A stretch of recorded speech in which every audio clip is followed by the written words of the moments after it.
So I'm making hot cocoa today for Christmas, and it is easy versus hard, and you need parent supervision versus you don't need any supervision probably. It has almond milk in it. I don't really remember the actual recipe, so I'm going to wing it. It's supposed to have 4 cups of almond milk, but unfortunately, this only holds 3 cups, and I wonder if that's going to throw off the taste. This is real cocoa. This is also healthy versus unhealthy. Very unhealthy, but this is the healthy version. So I put about 5 tablespoons of cocoa. I actually put in 3, and then I realized after putting in the next ingredient that it was too overpowering and I couldn't taste the cocoa, so I put in 2 more. I probably should have only put in 1 because it did end up being very, very rich. Okay, so this is what happens when honey gets old. It is still in date. You either want to put this under a hot tap or put it in a microwave for about 10 seconds. And then these are cookies that I made. I don't know why I'm showing these, but I made them today and they are for a church activity. So you want to heat up the milk, let it simmer, and then pour this in. This is the cocoa, and then you want to stir it. I'm stirring this with my left hand, which is very difficult because that's where my pinched nerve is, and that's why the camera's a little shaky, because I'm stirring and working this in. So you want to dissolve all of the hot cocoa, all of the cocoa, and that's not going to happen unless it's very hot, and it's going to take a few minutes, and you might want to turn it up and put it on high so it will melt all the powder. You don't want that powder left over because that is very pungent, very strong. Real cocoa is very, very healthy, but it's also very, very bitter. Now I'm going to show you what that looks like in a few minutes but I'm going to turn this off so I can stir with my right hand. So this is what it looks like. It is very thick, very rich, very nice looking. And I'm going to pour in the next ingredient. I ended up using like a half a cup of honey because it was so much chocolate.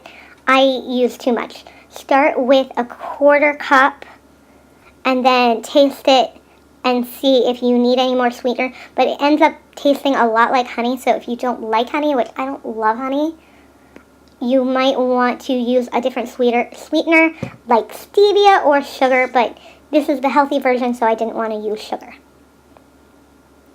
And it will have a little bit of sugar when you add your peppermint stick or your candy cane, as other people say it.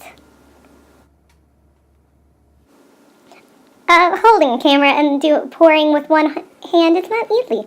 And I predict that I already know this because this is voiceover. I'm going to make a mess. Yep, I made a mess. And then the next one, I'm not going to spill it all because I'm using my right arm only, except I'm not holding a camera with my other hand. So you want to put in whipped cream, which is just so delicious. I did put in whipped cream in the batter. I mixed that in the hot chocolate while it was still cooking to make it taste even more delicious. I put in 1 candy cane, and now, yeah, my candy cane broke. So I'm just going to put in the fancy paper straws and then get a new candy cane.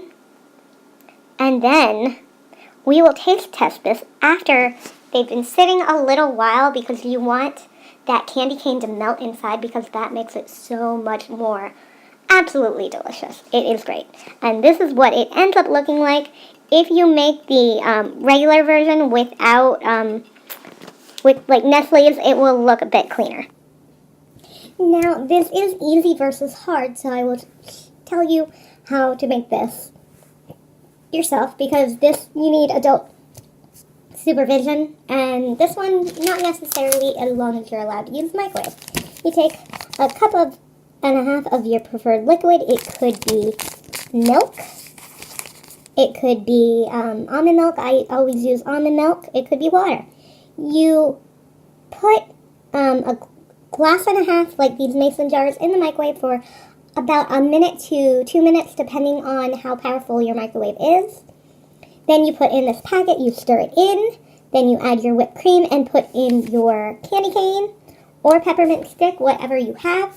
Now, these are a dinner mint flavor, which I prefer, but you might like the stronger mint flavors. Put in, I'm using a paper straw, but you can use plastic or metal. And you can also top this off with cinnamon if you like.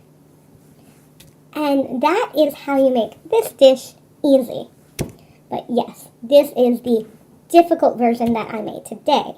I will tell you, I had this yesterday. This kind of tastes better because this has honey and cocoa and it's very, very rich. This is more of a light flavor. This will lessen over time because the peppermint stick is going to melt more. It's going to taste better and better as it melts, which is a great thing about having candy canes in your hot cocoa. Merry Christmas, and I hope you get lots of treats this year. Bye. Thanks for watching.